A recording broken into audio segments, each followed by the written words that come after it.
My name's Noah. I'm 29, single, and live about 2 hours from my hometown.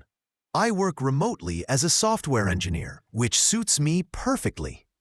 I prefer quiet over chaos, calm over drama. Ironic, considering I was born into a family that thrives on drama like its air. I'm the oldest of 3. If you asked my mom, she'd tell you I came out of the womb with a stick up my shirt. Her words, not mine. My sister Ava is 27, beautiful, loud, the kind who turns heads and loves it. My brother Liam is 24, a walking whirlwind of half-baked startup ideas and Instagram reels about manifesting money. We're different, to say the least, and yes, that's putting it mildly. Thanksgiving has always been a battlefield.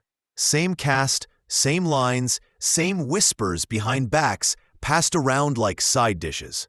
And yet, I kept showing up, out of duty, guilt, or maybe just hope that something would change. Spoiler, it didn't. Last year's Thanksgiving marked the beginning of the end for how I saw them. Growing up, I always felt a bit out of step with my family. Not unloved, just misunderstood. I was the boring kid. No sneaking out, homework done on time, reading shampoo labels just to know what was in them.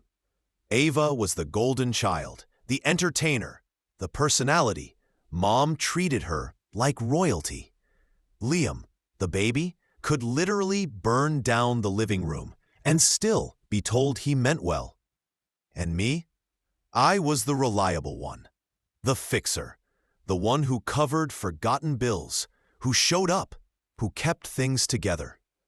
Over time, I noticed a change. Maybe it had always been there, but growing older sharpens your perception. You stop brushing things off as just family stuff. You start noticing how the jokes are always at your expense, how no one asks how you're doing unless it's to criticize or compare. Last Christmas, I brought hand-picked gifts for everyone, each wrapped neatly with a little note. Ava rolled her eyes at the scarf I gave her. "Still think I like purple?" she said, then laughed. "Noah still shops like it's 2005. Everyone chuckled. I smiled, but inside something twisted. Liam opened the tech organizer I got him and said, "This is cool, but I need cash more than this, man. No offense." My mom laughed, not at them, at me. "He means well, Noah," she said. "Maybe next time, just ask what they want instead of guessing." The drive home was silent, cold, the radio off. Just me and my thoughts. That night, I started questioning why I even bothered. I knew family dynamics were complicated. I didn't expect parades or gratitude, just a little respect, a touch of warmth. So when my mom called in October to put me in charge of Thanksgiving reservations again, I hesitated. Not because I didn't want to, but because I knew exactly what it meant. It wasn't a request, it was a command. I would plan it, pay the deposit, coordinate times, confirm head counts, accommodate allergies and schedules, all while smiling. Heaven forbid I push back. Same place as last year? No. Ava wanted a new French bistro on Franklin. "Can you get a table for 22?" she said, casually. I didn't know all the guests, but I nodded. "I'll handle it." Her "thanks, sweetheart" felt like she was addressing an assistant, not her son. And maybe that's what I was to her. I called, booked the place, paid the $500 deposit with my own money, as usual. A week before Thanksgiving, Liam texted me. Just a screenshot of a group chat I wasn't in. Ava, Mom, 2 cousins, and him. Top message from Ava. "Can't wait for Thursday. Let's toast to Noah's fashion sense. Someone record his reaction when he gets that shirt." Mom replied, "Be nice, but yes, let's get a group pic for the Christmas card." Liam added, "Shouldn't be showing you this, but you should know." I stared at the screen. The shirt was a neon yellow monstrosity with Mr. Spreadsheet.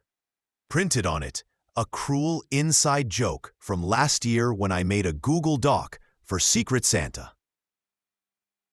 They planned to surprise me with it at dinner, film my reaction, and make it the family Christmas card. Suddenly, everything clicked. Every insult disguised as humor, every mocked gift, every time I wasn't included in chats, every forced smile at the dinner table. They didn't respect me or appreciate me. They tolerated me for convenience. I wasn't family.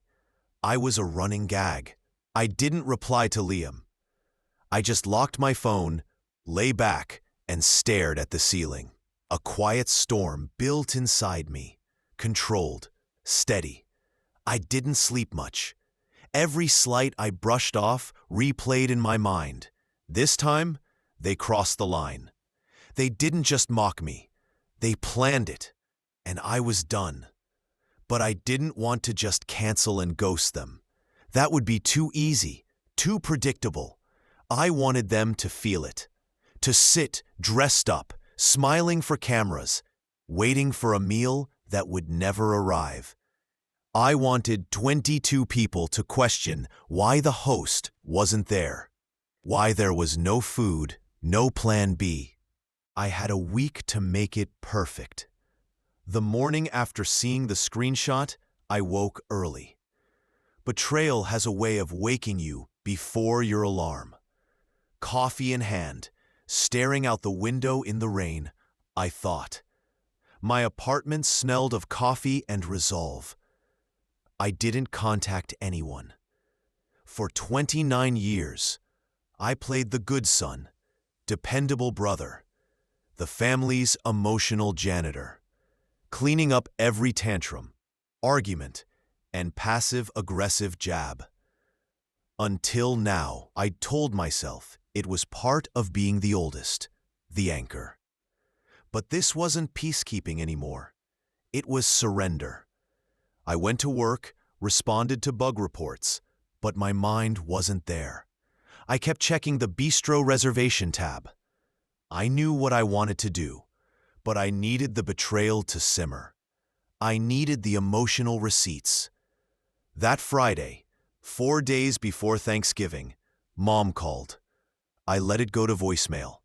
She said, "Hey, honey, Ava had an idea for a roast at dinner. Nothing mean. And just also, can you check the wine options at the restaurant?" I stared at my phone. A roast of me, planned by Ava and approved by Mom. Deliberate humiliation disguised as tradition. I finally replied to Liam, "Thanks for the heads up. Don't tell them I know." He heart-reacted. I thought about telling him more, but I didn't. Trust wasn't there. He always played both sides. Still, the screenshot mattered. Sunday, Ava posted on Instagram from a salon, prepping for Turkey Day. Gotta look cute when I destroy Noah. That's when I snapped, not with anger, but with hollow focus. I hovered over the cancel button on the reservation. Not yet. Let them get dressed. Let the night start. Monday, I booked a cozy cabin 3 hours north. Fireplace, lake view, Wi-Fi, the works. Thanksgiving morning, I'd be gone, off the grid before the text started. Mom texted, "Don't forget your camera. Ava says you're the only one who knows lighting." Translation: come document your own humiliation. I didn't. Tuesday, I confirmed with the bistro manager about canceling Wednesday night. 50% deposit back. Timing mattered more than money. Wednesday, Ava texted, "Can't wait for everyone tomorrow for 30 sharp. No flaking. Noah, wear something other than black or gray, please." Mom chimed, "He always looks handsome, even when dressed like a thundercloud. LOL. My aunt sent emojis. Chat went quiet. At 8:01 p.m., I canceled the reservation. I packed. Thanksgiving morning, I left before sunrise, finally free from being the family's punchline. I filled the thermos with coffee and put on a soft playlist as I drove away from my apartment, away from the city, away from the expectation that I'd once again let my pride slide for a plate of dry turkey and subtle insults. 3 hours later, I reached the cabin. It was quiet. The air smelled of pine and distant lake mist. I lit the fireplace, made some tea, and sat by the window with a book I knew I probably wouldn't read. My phone was still off, buried deep in my bag. Time moved slowly, the way it does when you're waiting for something pleasant to fall apart. At 4:32 p.m., my Apple Watch buzzed. A missed call from my mom, then another from Ava. Ugh, yes, I renamed her contact months ago. Petty maybe, but it made me feel better. Then a third call from a number I didn't recognize, probably the restaurant. Confused, I waited. By 5:15, I finally turned my phone on.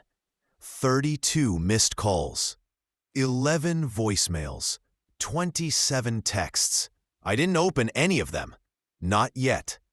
Instead, I sat down on the cabin couch, pulled a blanket over my legs, and poured a glass of wine. My watch buzzed again. A text from my mom lit up the screen. "Where are you? The restaurant says there's no reservation. There are 22 people here. Noah, this isn't funny." I let it sit. Then another message from Ava. "Noah, seriously. WTF. Where's the table? We look stupid. Call mom now." Watched the fire crackle. Then I finally responded. Enjoy explaining to 22 guests why there's no food. No emojis, no punctuation, just that. Seconds later, the phone rang again. I let it go to voicemail. Then another, and another. I silenced the phone, leaned back, and finally let myself breathe. I'd never felt this calm, but this wasn't the end. Because everything that happened after Thanksgiving, when the truth started slipping out, when their stories fell apart, and when Liam revealed something none of us expected, that's when things really escalated. And that's its own story. After the last ring faded, I turned my phone off again and placed it on the cabin table like it weighed 100 pounds. I stared into the fire, trying to let the tension in my chest dissolve, but it clung to me like static. The silence was loud, the kind that fills your head after years of people talking over you. For once, no one needed me to drive them to the airport, help set a table, ... or split a bill they forgot to send. I was alone, and for the first time, it didn't feel like punishment. It felt like choice. But even the right choices have consequences. The next morning, Black Friday, I drove home through early fog. I didn't stop for coffee. I just wanted to return to my own space. As soon as I opened my apartment door, the weight of everything I'd done settled in. My phone buzzed non-stop as it reconnected to Wi-Fi. Dozens of unread messages, missed calls, voicemails, DMs, even emails. I sat on my bed and stared at the screen. Part of me wanted to throw it. Part of me wanted to read every message and see how bad it got. But I didn't. Not yet. Instead, I opened my laptop and checked my work email. Something normal. A client I'd helped with a back-end redesign left a great review and CC'd my manager. Apparently, my fixes improved their load times by 40%. I smiled slowly. It was the first good thing I'd seen in days. Then I made breakfast. Eggs, toast, coffee. Something simple. I didn't want to think about what my family was saying, what version of the story they'd crafted. I knew Ava. She was probably telling everyone I snapped or had some emotional meltdown. My mom would wring her hands and say she was worried, skipping the part where she helped plan my public embarrassment. Liam, I didn't know where he stood. Probably still undecided. I didn't check my texts until Sunday. That's when I hit the low point. The first message was from Ava, a screenshot of a Facebook post with over 100 likes. Her caption read, "Well, Thanksgiving was memorable. Pro tip, never rely on the family spreadsheet guy to bring the stuffing or show up." The comments were worse. He ghosted the whole family? Was it a breakdown or just drama? Y'all should have cooked at home. Can't trust Noah with anything but Excel. And my mom had liked it. I didn't know what to feel. Anger, embarrassment, something in between, in between. I stared at the phone as it warmed in my hand. For a moment, I felt that old urge to shrink, to apologize, even though I hadn't done anything wrong. I could already hear their excuses if I tried to explain. "Why didn't you just tell us? It was harmless. You overreacted."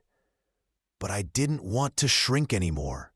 I wanted to stand for myself, not for them. Still, it hurt. No amount of resolve made it sting less. I hadn't ruined their dinner. I'd given them new material. I didn't text anyone back.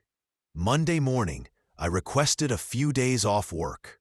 My manager, Karen, didn't ask questions. She approved it immediately and told me to take care of myself. I used the time to disappear, not from the world, but from their version of it. I started waking up earlier, not because I needed to, but because it felt good. I went for walks before the city fully woke. Just me, the cold air, and the steady rhythm of my footsteps. I began journaling again, something I hadn't done since college. At first it was just anger, confusion, guilt, but it shifted. I started writing to myself, supportive words, honest reflections, even small dreams. I picked up old hobbies I'd abandoned.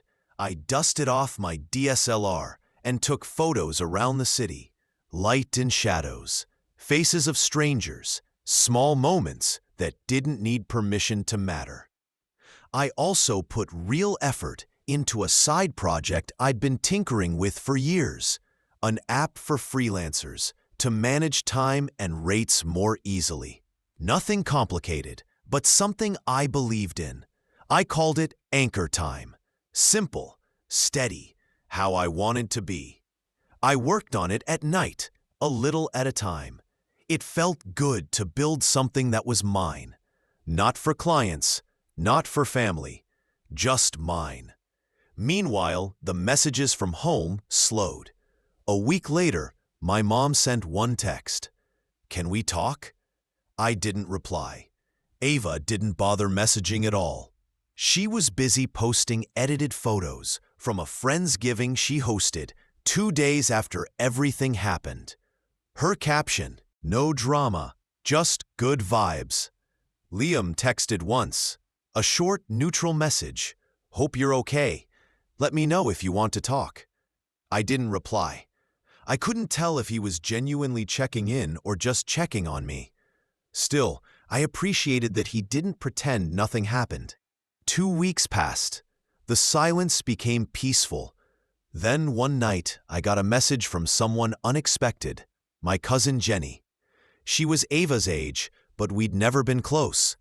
She lived in Austin, worked in event planning, and only came home for holidays if someone bought her ticket. Her message was straightforward. "Hey, just heard what actually happened on Thanksgiving. Wanted you to know I think what they did was messed up." I stared at it for a long time, typed thanks, deleted it, retyped, deleted again. Finally, I replied, "Appreciate it." She responded immediately. "Your mom's telling everyone you bailed out of nowhere. But Liam told me about the shirt and the rose thing. Not cool. You did the right thing. ... Liam told her. That surprised me, and it made me curious. That night, I finally called him. He answered on the second ring. "Noah, yeah, A pause. I wasn't sure you'd call back. I wasn't sure either. He exhaled. Look, man, I didn't know about the roast until the night before. Ava told me when she was drunk. I thought she was joking. Then Mom confirmed it the next morning. That's when I sent you the screenshot. I figured. Thanks. He hesitated. I should have said something sooner, or tried to stop it. I just didn't know how. He paused. You're not crazy. You're not dramatic. They were planning to embarrass you, and it was awful. It was the first time anyone in our family had said it plainly. I know, I replied. That's why I left. Another pause. They're still trying to twist it, he said. Mom's saying you had a breakdown. Ava's acting like she's the one who got hurt. Dad isn't saying much, but I told Jenny the truth, and she told a few others. I leaned back. That's not why I did it. I know, he said, but it still matters. People are starting to see it. We talked for an hour about everything. Childhood, how Ava's jokes always crossed the line, how Mom played favorites without realizing, how Liam always felt stuck in the middle, unsure which version of events to believe. He apologized again. This time, it felt sincere. I still didn't fully trust him. Not yet. But something shifted between us. Something finally felt honest. After that, things moved slowly and quietly. I kept working on Anchor Time, posted a beta on a few forums, got some attention from freelancers, and even a couple of feature requests. Nothing major, but it was mine. It gave me momentum and a sense of direction. I also started therapy. Found a therapist named Marcus, mid-40s, kind eyes, straightforward tone. Our first session was mostly me venting about my family, but by the third session, we were getting into deeper things, patterns, boundaries, self-worth, all the uncomfortable essentials.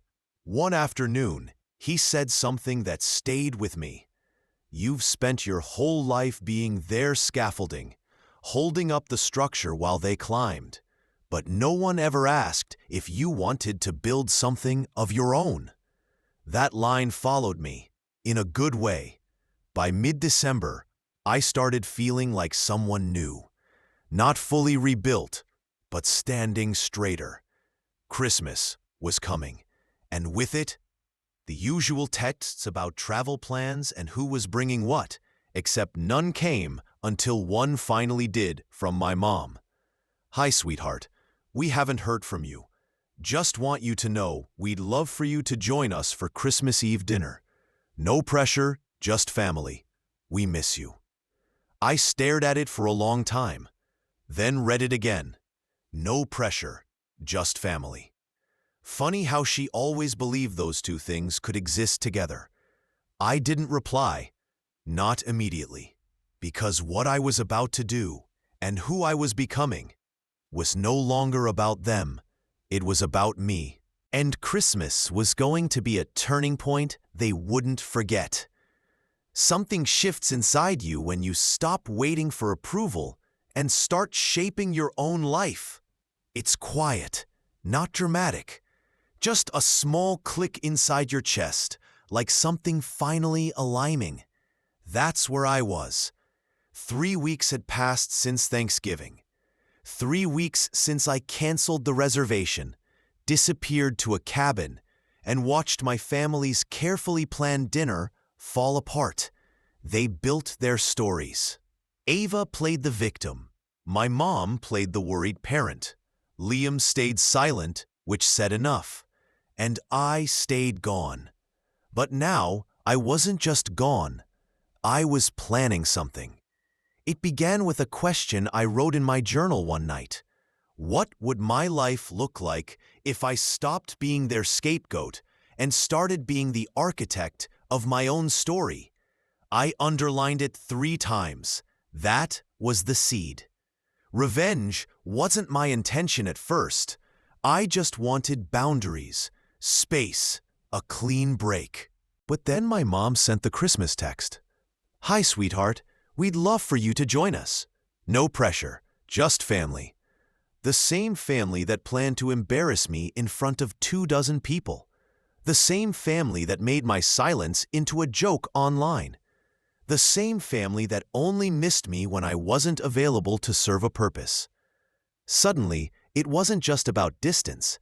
It was about balance, letting them feel what it's like to lose control of the narrative, to be the ones explaining themselves, to sit in the discomfort of someone else's silence. They wanted Christmas to smooth things over, but I wasn't going along with that.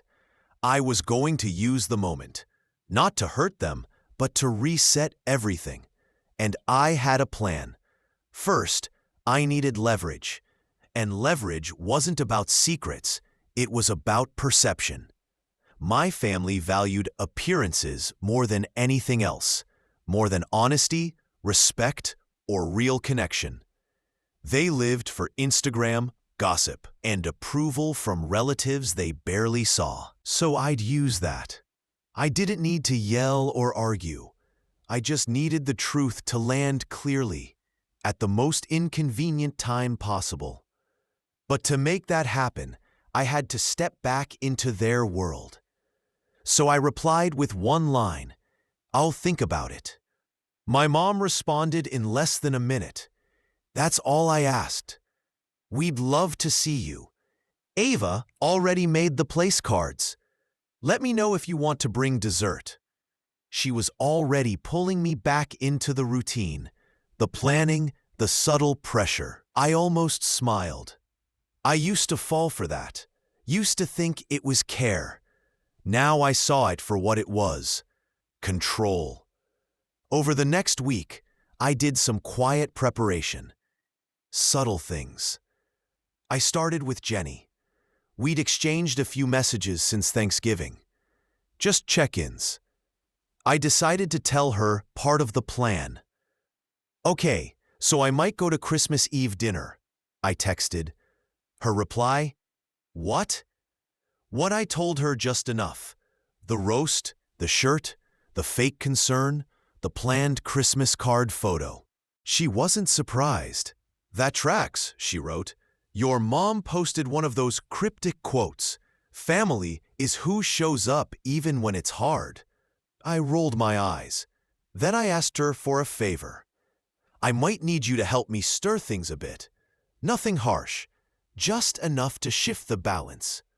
Her reply was instant. "Say less." Next, I had to loop in Liam. He was unpredictable, quiet, but involved enough. I texted him late at night, when people tend to be honest. "Thinking about coming for Christmas. Not to make peace, just to observe." He replied after a few minutes. "You planning something?" I paused, then wrote back. "Let's say I want to return the energy they gave me. Thought you might want a front row seat." He didn't respond right away. For a moment, I thought I misread the situation. Then he texted, "I'm in." Just like that, I had two allies. Now came the harder part, showing up without falling back into old patterns. I couldn't walk in like the old version of myself, quiet, helpful, carrying a gift bag, absorbing every comment. I had to play the role they expected only until the moment I didn't. So I leaned into it. I texted my mom asking what I should bring. She was thrilled. "Maybe that spinach dip you made last year, or wine." "Ava's bringing dessert. Liam's handling drinks." "Got it," I replied. Then I called the bakery near their house, placed an order for a custom cake with a message I gave them. Subtle, but unmistakable. They didn't ask questions. I paid in advance. The day before Christmas Eve, I called a local print shop, asked them to prepare something for me. A small booklet, simple white cover, one word on the front: receipts. Inside, I included screenshots, group chats planning the roast, Facebook posts, texts Ava forgot people could save, my mom liking every insult. At the back, a short letter. Not cruel, just clear. It ended with, "This isn't revenge. This is a reminder. that silence is not the same as forgiveness. I printed 7 copies, one for each person involved. I wasn't handing them out myself. I had a better method. Christmas Eve arrived quickly. I dressed well, nothing flashy, just put together. New coat, fresh haircut, steady expression. When I pulled up to the house, I noticed Jenny's car parked down the street. She'd agreed to arrive a little later and time her moment perfectly. Inside, everything looked normal. Almost too normal. Ava greeted me first. "Look who decided to show up," she said with open arms, like we hadn't gone months without speaking, because we had. I smiled. Wouldn't miss it. My mom came over next, in her Christmas apron, with a careful smile. "Noah, you look good. Feeling better?" "Better than ever," I said. She blinked, unsure how to respond. I handed her the cake box. "Spinach dips in the kitchen. And the cake? Well, you'll see." Her eyebrows rose, but she took it. I greeted everyone, avoided small talk, observed. Liam nodded from across the room, a quiet show of support. 20 minutes later, right on cue, Jenny walked in with a red tote bag. She hugged a few relatives, then found me by the bookshelf. "Drop point," she whispered. I handed her the white box holding the 7 booklets. "Dining room table," I whispered back. She winked. Then she accidentally spilled her cider on the living room rug. Right on schedule. My mom and Ava rushed over to clean it. While they panicked, Jenny slipped into the dining room and placed each booklet on the chairs, one per plate. Then she rejoined the group like nothing happened. The final piece was the cake.